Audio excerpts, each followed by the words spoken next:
the real Danish hygge for me is spending moments with friends or with loved ones. And in all the examples that I can give you today, it's really that connection with other people and connection with nature. Welcome to the New World Normal podcast.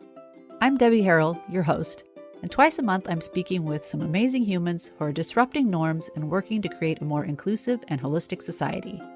These people are using their sphere of influence, no matter how large or small, to positively impact the world around them. They'll be sharing their expertise as well as sharing stories of resiliency and hope. We'll be talking about the issues that are affecting us all, from the environment, human rights, social issues, criminal justice, and education. We'll talk about our healthcare systems, wellness, and food, from how it's cultivated and distributed to how it's prepared and consumed. Basically, we're going to talk about all the systems in our society that aren't necessarily working for the benefit of the many. We'll strategize and collaborate on how we as a collective can intentionally make better choices every day that will lead to a positive change in the world around us. Because in the end, it's up to us to solve these problems. There is no magic potion or magic wand. It is us and our daily choices and how we spend our time and how we invest our resources. Intrigued? Stick around and have a listen, and by all means, click like or subscribe on your favorite podcast source. Hello, welcome back to the New World Normal podcast. I'm super excited about today's interview. I kind of feel like I'm excited about almost every interview, but it's true. I have the greatest guests. Anyhow, today we are talking hoo-guh. You might remember back in the spring, I had on a business coach, Kimberly Crossland, who spent her early business years interning in Denmark. And we talked a little bit about hoo-guh in business and how she's working hard to implement those principles in her day-to-day business life and family life. And today we have Diane from Denmark. Diane in Denmark is her handle on her socials. And she is sharing her insights on hoo-guh, and specifically as we're leading into the holiday season, because I know that I often feel overwhelmed by everything that needs to be done. And so I'm looking for ways to reconnect with what's really important. And I feel like hoo-guh might offer some tips and ways we can be more intentional with our holidays. So I really hope you enjoy this conversation. Oh, another reason that came up is that we are reading in the collective, which is our community, the Little Book of Hygge as our book club. And I think there are a few things mentioned in this podcast that we might also incorporate into our fall/winter activities as a community. So if you are intrigued by this conversation and want to learn more with a community of people, check out the collective. Hello, Diane. Welcome to the New World Normal podcast. I'm really excited to talk to you today. Thank you very much, Debbie, and thank you for asking me. I know I'm intrigued by the principles of hygge. It's come up several times for me. As I mentioned to you when I first reached out to you, I've recently started doing my family tree, and I've traced it directly back to Denmark. Ancestors. So I was like, maybe it's just in my blood. Yeah, must be. But I also had a business coach on earlier in the season who did her original interning in Denmark. So she was exposed to the hygge lifestyle. Now, fast forward, really likes to implement those values in the way she builds her business, which is super inspiring to me because I feel it's very aligned with New World Normal messaging. Well, with a lot of the things that you cover in your podcast, the slow living, intentional stuff, that all comes underneath the umbrella of hygge. Well, I'm grateful that you're seeing it the same way I am. So that sparked me to hey, let's dig into this a little bit more. The holidays are coming up. And as we were talking about just a minute ago off recording, on the surface, the holidays really lend themselves to the hygge values. But in practice, I see sometimes we're not always good at implementing it. So maybe we can discover some strategies that you use, that maybe we can hold on to some of that during this, what for me, and I think a lot of other people, turns out to be a very stressful time of the year. Yes. But I thought to start, maybe we'll just start with a little background. What is hygge? How did it start? And what's it all about? Well, I'm actually not Danish. I'm Scottish. And I came to Denmark 22 years ago. I met my husband. We were both working at the European Supreme Court of Justice. He was working for the Danish judge, and I was working for the British judge. And then it was kind of love at first sight. And then we moved here it's over 22 years ago. And I feel like I have a unique insight into Danish hygge because I feel like I'm Danish. I now have Danish citizenship. I have the passport. And my friends all say to me, you are more Danish than the Danes, because I love the traditions and I love the hygge. And I can see hygge also as a kind of outsider. That's why I consider myself a hygge expert, because I've lived here for 22 years. And that was one of the first things that hit me, was the hygge. Because if you have ever traveled in Scandinavia, or if you know anything of Europe, you'll know that Denmark is a very modern country, democratic. They're one of the happiest places in the world, year after year. But in some ways, it is so old-fashioned with the traditions. And that really was an eye-opener for me, that all year round, not just, hygge is not just a winter thing, but all year round, the Danes have traditions, and there's normally food involved, and candles and songs, all different things. And they have that brilliant mix of old and new. It's a really fascinating culture, the Danish culture, because, as I said, on one hand, it is so modern, and yet they always go back to their traditions and their food and their hygge, which is just basically making the everyday things cozy, really boiling things down to appreciating small moments during the day. And I like to call it giving yourself a little hug. Sounds a bit like the word hygge. So it's just that not taking things for granted. But anyway, I'm sure we'll delve deeper into that. No, I wanted to touch on two things that you said. I love that you are not Danish. And well, I am Danish now. Right. Danish now. I've got a passport. Yeah. You're originally Scottish. Yeah.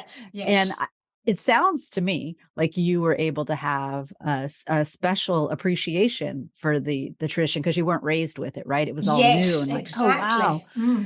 And I love that you touched on that Denmark is always ranks really high in the happiness quotient. Yes. And the Mike Viking happiness. Yes. It's kind of easy to make the assumption or draw the correlation like, hey, I wonder if hygge has something to do with it. And also the fact that you said that it's just very basic, old-fashioned traditions. Yes. Here it is. We're always like innovating and trying to come up with new strategies and life hacks and how to do this. And the reality, if we just go back to the basics and square one, maybe we'll find that happiness that we're trying to innovate, right? Yes, and you'll find that through all layers of society in Denmark. And actually, even when I say society in Denmark, there's not much difference between the highest earners and the lowest earners in Denmark. We've got a very level playing field compared to many countries around the world. And I think the one thing that really binds us together is that feeling of hygge.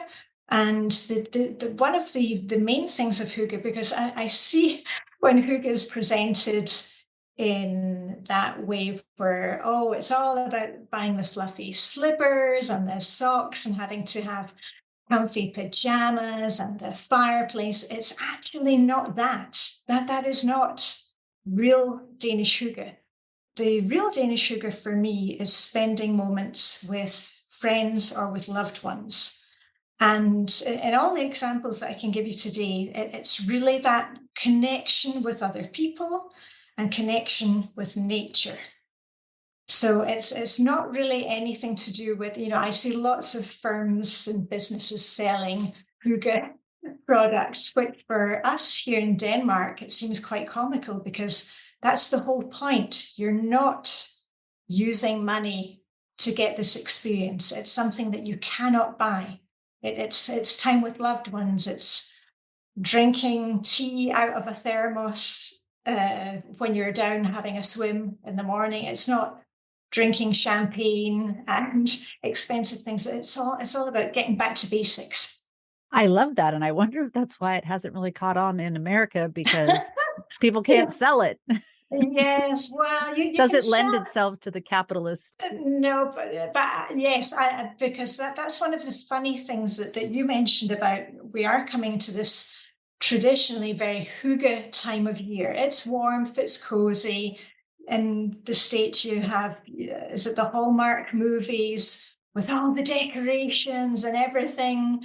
All the ornaments have been thrown on those trees, and but in Denmark, when we the whole month of December is called Christmas month.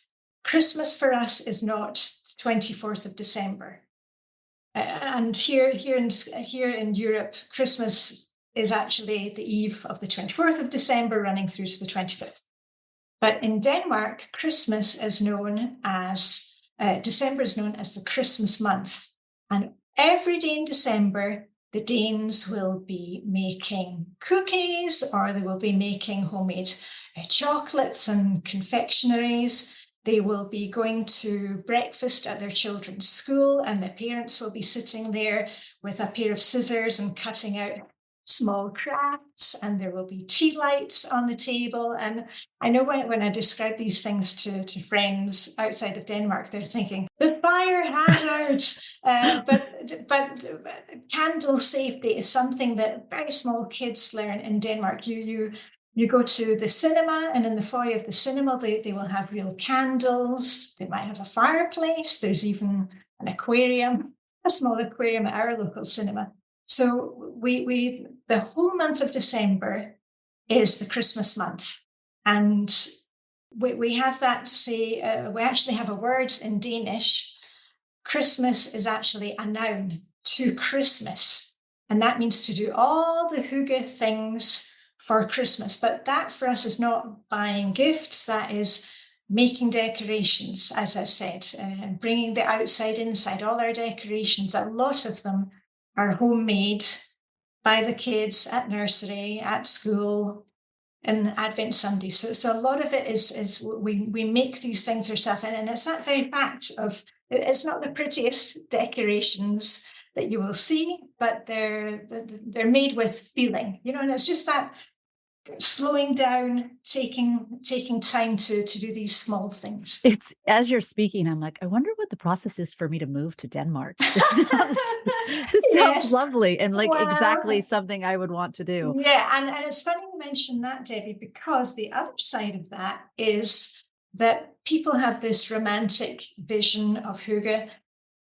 The reality is that here in Denmark, in the winter, in the month of January, month of December, we have very few hours of daylight. And that's another reason I think that we have hygge, because it is dark. It gets dark in the afternoon, about 3 o'clock in the afternoon here. And sometimes it will be dark all day if it's raining, cloudy, misty. And it doesn't get bright again till the next morning at 9 a.m. So we have very short days. The opposite, of course, is in the summer when it's kind of bright the whole day. But in the winter, that is really tough. And that's why when I first came to Denmark, the winters were incredibly tough. And I'm Scottish. I'm used to Right. It's weather. not like you're used to the sunny day at the beach every day. Yeah, exactly. It's really that darkness, and that hits a lot of newcomers to Denmark hard. And that's why we always say you must really get into the hygge way of doing things. Part of hygge is also being outside as much as possible. Doesn't matter if it's raining, doesn't matter if it's snowing. There's no such thing as bad weather. That's a Danish expression. Only the wrong clothing. So Danish children, when they go to nursery, it can be raining and they're sent out in the playground for a couple of hours. It's none of that, oh, everybody's to come in because it's raining. No, you just put on your rainwear or you put on your ski suit. And that is a fantastic thing about the Danes because we cycle in the snow, in the rain, in the wind. That is amazing. It's definitely a different way of looking at it all around. And I can see that being very challenging in the winter, but also that flip side of that special appreciation, kind of like you coming to Denmark and having that special appreciation. Yeah. Wow. When you spend that much time in the darkness, when the summer rolls around, you must really have an appreciation for that different kind of weather, not better weather. No, it's just different, and that's something I find fascinating. I'm on YouTube, and I have a lot of overseas followers in the US and in Canada, and they are always fascinated by the fact that we actually go outside in the rain and go for a walk. Well, I'm a winter bather, and I don't know if you know what that is, but I swim all year round in the sea, in the ocean. Doesn't matter what the weather is. We swim in the snow, we swim in hailstones all year round. And we have a little expression, my friends and I, that the colder the water, the bigger the smiles when we come out. But winter bathing, that's actually a Danish form of mindfulness, where we're not swimming distances. But people swim naked, or most of them just dip. You can just be in and out of the water. And again, it's that connection with nature. It sounds a lot like the latest phenomena of the cold plunge. Yes, and that is Danish winter bathing. But the cold plunge thing, I think people are doing it for health benefits. And the newest studies have proven that it is good to help offset dementia, but there's also it burns fat. There's a lot of great things about it. The Danes have been doing this for years and years and years, and I'm in a club. There are 3,000 of us in the club. There's an 18-year waiting list to be a member of that club. It's super popular. And I'm there with ladies and gents who are in their 80s, some of them in their 90s, and they bathe every day. And they're down there, whether it's raining, snowing, icy, they're in that water, out the water, and it's a form of mindfulness. We're not doing it because of health benefits, though we get the health benefits. It's just, again, you never bathe or swim alone. You're always there with someone else because of health risks. You never swim alone. And you're just sharing that moment with somebody else. You're in the water, and I like to call it an extreme form of mindfulness, because when you go into that water, you don't jump in, you walk down gently because it's cold. It can be below freezing, well below freezing. And in that moment, everything that you have been thinking about that day, whether it's the current world situation, maybe you've had an argument with your spouse, things are going terribly wrong at work, you are completely in the moment. And when you come out, you've got that sense of euphoria. You've got the endorphins, which are galloping along the shore with you. And it's, for me, that was the biggest thing that's helped me since coming to Denmark to remove the winter sadness, the winter depression, was starting winter bathing. And I remember when I came here, I saw people doing it, and I said, I'm never going to do that.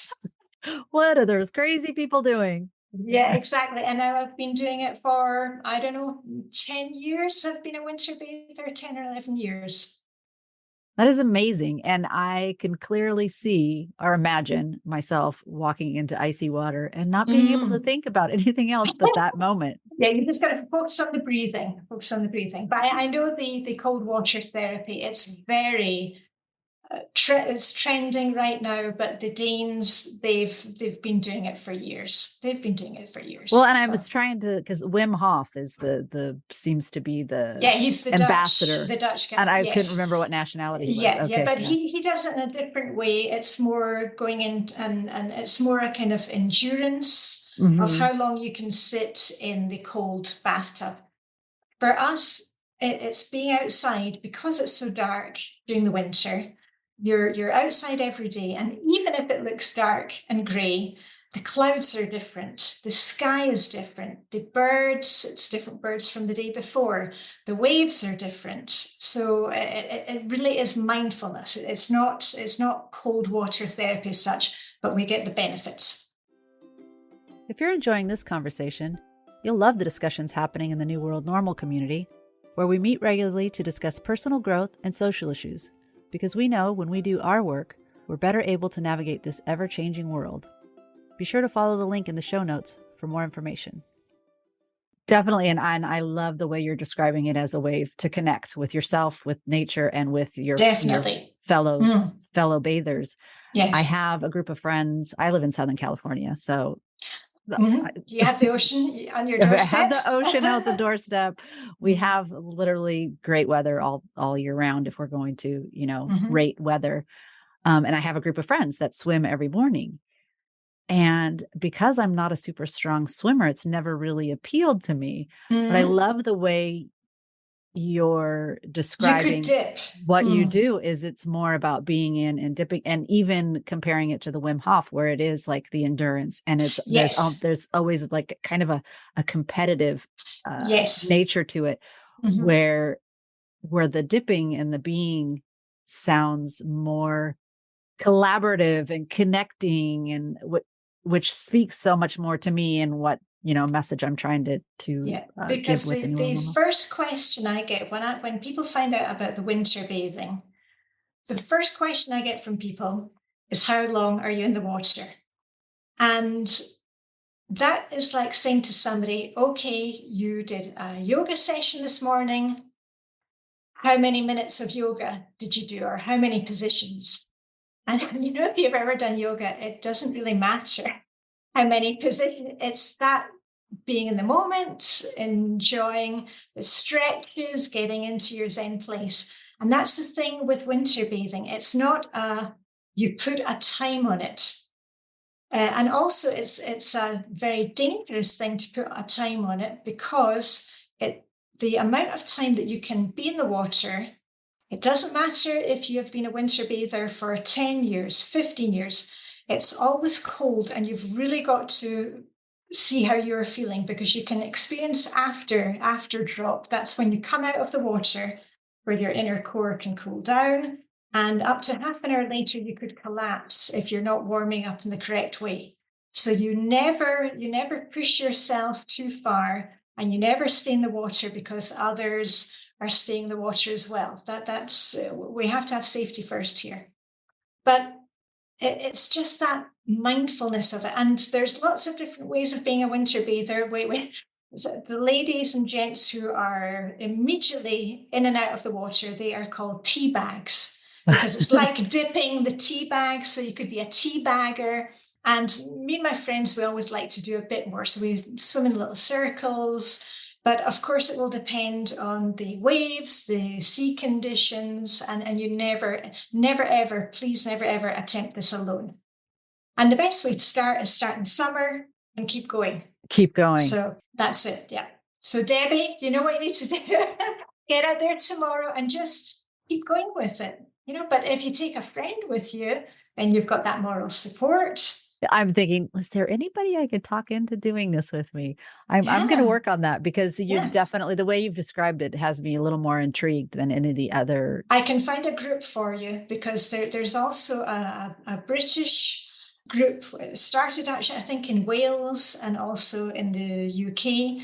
And they have a group called the Blue Tits Chill Swimmers. And now there are Blue Tits groups all over the world. I'm actually a member of the Copenhagen group. And that's actually for ladies who want to swim a bit more. But it's the same thing. We meet on a Saturday morning. We're standing there. We get dressed outdoors. There are no changing rooms. So everybody just strips off here. Nobody looks. I mean, who cares in Denmark? No, there's no body shaming. It's No, everybody cares about that here. Yeah, and everybody's brought along hot tea flasks. Well, and I'm wondering if I could maybe just carve out a space with that swim club and Yes. just be okay with the fact that I'm not swimming, right? Yes. You That's in can go my own along. mind that I feel Yeah. like I need to compete when Yes, what it's not yes, about that. yeah. And some of the ladies, they don't always dip. Maybe they don't feel like it that day, but they're along for moral support. And that's one of the ways that we really get a lot of hygge is that many of the ladies on Saturday mornings, they'll bring along a cake that they've just baked. So we have a great buffet of cakes and tea and So I love that you've made that connection, because I'm like, oh, we're talking hoo-guh, which is all cozy and warm by the fire, and now we're in yes, the but this, ocean yeah, dipping in but ice cold water, yeah. but hoo-guh is still present. Yeah, and that would actually come under the term raw hygge, raw hygge. There's actually a term where you're kind of, it doesn't need to be fancy at all, and you're just getting together and having a really good time. That's raw, like the word raw, like uncooked, raw, raw hygge, very raw. I love it. Mm. Well, let's shift back to the more traditional ways of hygge, with the Mm-hmm. cozy and the holidays coming up. We've touched a little bit on that. You talked a lot about a lot of homemade decorations, because Yes. that's one thing I feel like here in the States, we are very much more commercial, very much more about that Hallmark movie presentation with Mm. all the perfect decorations and the house looking a certain way and everybody coming and all the presents under the tree, which sounds lovely, but it's also what I feel causes so much overwhelm and stress for people trying to execute that quote unquote Yes. perfect holiday. And probably a lot of debt as well with the amount involved in the spending. Which Yes. I was also very interested to hear you mention the income. Like, we have much more income gap in the States Yes. with the Yeah. haves and the have-nots, whereas Yes. in Denmark, it's a little more, I don't want to say equal, but closer in It's range, very, yeah, it's much more equal. Definitely much more equal. which I Yes. feel probably also lends itself to the happiness factor in the country, as well as the hygge. Yes. But I'm wondering, is there a way or space or any advice you might have to our American listeners, which I'm assuming the majority of my listeners are American, Mm-hmm. where they might be able to hold on to a little bit more of that hygge, the hygge values and the hygge mentality? Yes, because for here in Denmark, as I said, the whole month of December is called the Christmas month. And when it comes to things like gifts, we don't have the idea that children, for example, will give a gift to all of their teachers. The Danes are very practical in that way, and you will have a lot of parents groups at the school who will collect money and buy a gift voucher for the teacher. So it takes out all that we don't give greetings cards to each other in Denmark.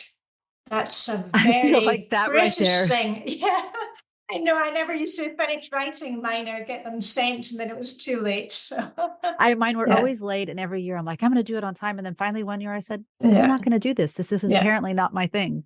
Well, actually, I teach the Fly Lady system. I am a routines coach, and on YouTube at the moment, I am going through easy Christmas prep, getting ready for Christmas, and we're not getting stressed about it, and we're not spending a lot of money, and we're buying meaningful gifts or making meaningful gifts. And actually, you can join me every week from now up until Christmas, where I've even got a small worksheet where we are going to be having a hygge Christmas, where you can go through and every week we're focusing on, because I know what it's like. I've lived I'm both so ways. excited. I'm going to go do this. You said it's on YouTube, and is your name Yes, Diana Denmark on Diane in YouTube. Denmark? Okay, Diane in Denmark on YouTube. Oh, I have all the hygge videos about Christmas and things that we can make. And I break it down so that every week I'm going to be checking in with everybody. And we've got little projects that we're doing for making gifts, for gifts that we need to buy, because obviously we still need to buy some gifts. Also, what we are cleaning in the house, and a little spot of decorating. So we're not getting overwhelmed. We're just doing a little bit at a time. And also on that list, I have a section for self-care and for gratitude, because one of the number one factors of getting stressed at Christmas is because you're not making time to actually eat and drink throughout your day. Take some time out just to sit and maybe watch one of those Hallmark movies and have your hot chocolate and your nice mug and just take 15 minutes for you, or just take 15 minutes to paint your fingernails and do some fun Christmas nails, or wear your holiday sweater to work. I just bought a new sweatshirt because I was like, I was having a hard time there you getting in the go. holiday spirit the last couple of years. I'm Yes. like, Mhm. I need a new sweater. So I got a sweatshirt. Mhm. And listening to you talk about your videos on YouTube, literally as you're speaking, my shoulders are relaxing. I'm like, oh, Yeah. I didn't realize I was already holding Yes, because holiday there's so tension. many things going on. And actually, if people could take a leaf out of the Dane's book of actually enjoying the run up to Christmas, because we look forward to it. And me and my friends have already said, oh, they're so good. We say, oh, this is going to be so much fun. We're going to do all these things. And when we are winter bathing on the 1st of December, we've all got our Santa hats on. So we're swimming only with Santa hats on. Oh, And we that's do a little amazing. dance and we have a little song. And that there are just so many hygge moments you can have in the run up to Christmas. And that's what I'm trying to give with my YouTube videos, is that it doesn't have to be about running around and stressing and spending money. There is a different way to do it, and it's not too late. You can jump right in. You can jump right in anytime. Yeah. And I feel like, well, I'm thinking back on past when I did have more enjoyable holiday seasons, and the things that I was doing is exactly what you're saying. The years that I made uh trays of cookies to share with neighbors and that sort Yes. of things, or the years when my kids were little and we didn't have a topper for the tree, so we ended up making one together. Like, Yes. those are memories that I have, and those were special times, and I'm like, that's all very hygge. Look at It me. is. You've definitely got it in your blood, Debbie. That must be where it came So, from. and I'm thinking it's about, we all know those things, and I feel like the majority of people enjoy doing those types of things, but I feel like the stress and the time commitment for, like, everybody's working so much plus trying to do all this holiday stuff, and I feel like if everyone just took a moment, like you're suggesting, Mm. to settle in, connect with themselves, what's really important to them, and make sure they're carving out the times for that. Yes, and it all goes back to that, because I see all the different Christmas planners and all the things that you can print out, but they're all forgetting that we have to carve out time for these things, and we actually have to make it happen. And that's why I'm going to be checking with people once a week, so we can remind each other, okay, have you actually done something for yourself this week? Or what can we all do this week? We're all going to wear some sparkly outfits, add a little bit of sparkle to your day. It can really be the smallest thing that doesn't have to cost any money, but just puts a smile on your face, or doing something for a neighbor, or doing something for somebody else. And that brings us right back to what Christmas is all about, and not about how many more gifts we need to buy, and it gets bigger and bigger and bigger. So yeah, so I hope you'll join me for that, because it's going to be super hygge. I am all in, and I know that you and I have talked a little bit about the fact that I have a community as an offshoot from this podcast, and we are Mm. reading the little book of hygge A hygge, yes, I right have it on my now. bookshelf. I have it. Yes. Actually, I think we're Mhm. starting in the next week or two. Mm. But I'm like, maybe we need to incorporate these videos into our book club as well, so that we can support each other. Yeah, and maybe have a little mission for each week. Okay, what is your mission from this week to the next week? Because when you're checking in with others, you can see that it's really doable. Because when I say, I coach people in routines, and the number one cause of people being tired and overwhelmed is that they're not getting in some form of self-care. And they always think self-care means a visit to the spa or taking a whole weekend at Disneyland. No, it's just having your coffee, sitting outside on the porch, watching the raindrops, sending a message to a friend and saying, hey, can we meet up for a walk around the block? Wearing our nice fluffy flannel pajamas when it's really cold outside. They're just these tiny things, but being deliberate about it. And that's all part of the hygge.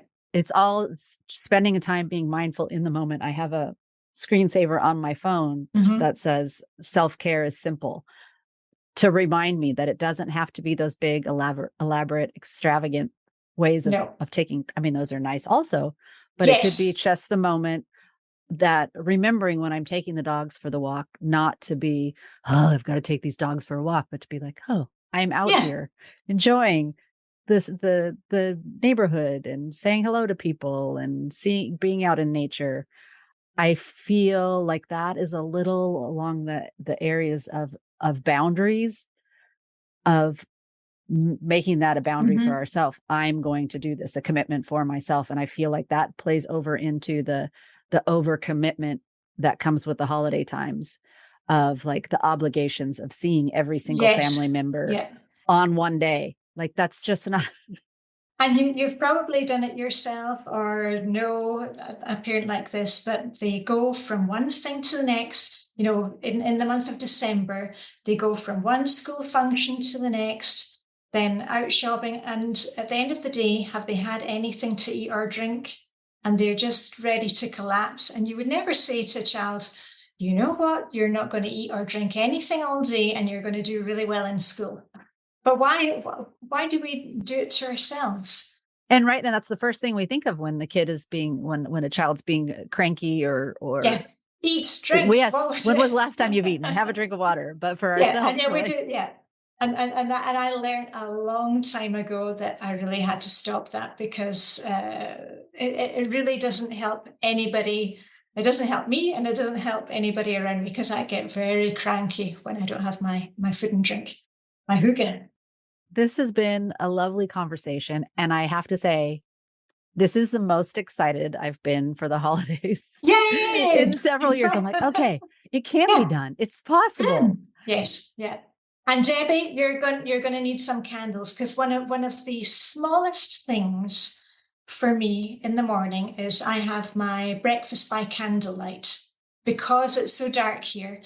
And people always say, well, if you get kind of depressed with it being so dark, don't you put on all the lights as soon as you wake up in the morning? So no, I actually like to just wake up gently. I actually have candles in the bathroom. I take a candlelit shower. That's another easy way to get some self-care into your day. It doesn't need to be a bubble bath late at night. It can be, candles in the morning if it's dark where you are, or even if it's not dark where you are. My bathroom's definitely dark, so that there you go. and I like to have my porridge or whatever I'm eating by candlelight. And on the 1st of December, that's when we start our calendar countdown candles, which are in a glass jar. And on the outside, they're numbered 1 to 25, or 24 in Denmark. Okay. And every day you light the candle, and often you'll light this candle while you're having your breakfast or when you're eating dinner as a family. And it's just that counting down to Christmas. And it's so simple, but the Danes love it. And all children who go to kindergarten and nursery, they will make one of these candle decorations. It'll be a candle with numbers on it. It goes on a paper plate with a lump of clay and some foliage stuck into it, and the candle. And that is the quintessential Christmas craft that the kids come home with. Yes. And again, the candles. So that's a really nice way to start your day. You could be journaling for 5 minutes, writing your gratitude journal, but just enjoying having your breakfast and sitting there by candlelight just for 5 or 10 minutes. That's a fantastic way to get into your day stress-free. You have given me so many amazing ideas. I really appreciate your time. Tell everybody once again how they can find you on the interwebs. Well, I go by the name of Diane in Denmark. You can find me weekly on YouTube, and I will be checking in weekly with all the hygge things that we have here in Denmark. We'll be doing that little check-in weekly so you can have a hygge Christmas without the stress. You will also see me having a crafternoon with my best friend. You can see real Danish I crafts. love a good smash up of words. Crafternoon. A crafternoon where we sit and we have I'm stealing Danish that. eats and drinks, and that's a classic. And also I am on Facebook and Instagram daily with inspiration and motivation, and you can see me winter bathing. You can see me in Hygge, Copenhagen. You can see me having hygge moments with my Bluetooth chill swimmers friends at Stitch and Bitch, where we are also onto Christmas crafts at the moment. So lots of hygge. Love all of that. The Stitch and Bitch is fun too. That's Stitch and Bitch is fun, and always good cakes. Again, I have such a great group of friends. They're all good bakers as well. I find it's always nice to have friends that can bake and cook. Yes. Yeah, but listen, thanks, Debbie, and really appreciate being on the podcast today. I really appreciate it. And I'll have all the links to where you can find Diane and connect with her.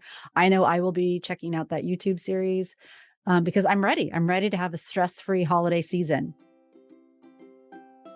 Thank you so much for listening to this episode. I hope you got some information that will help you take the holidays a little slower with a little more intention and a lot more hygge.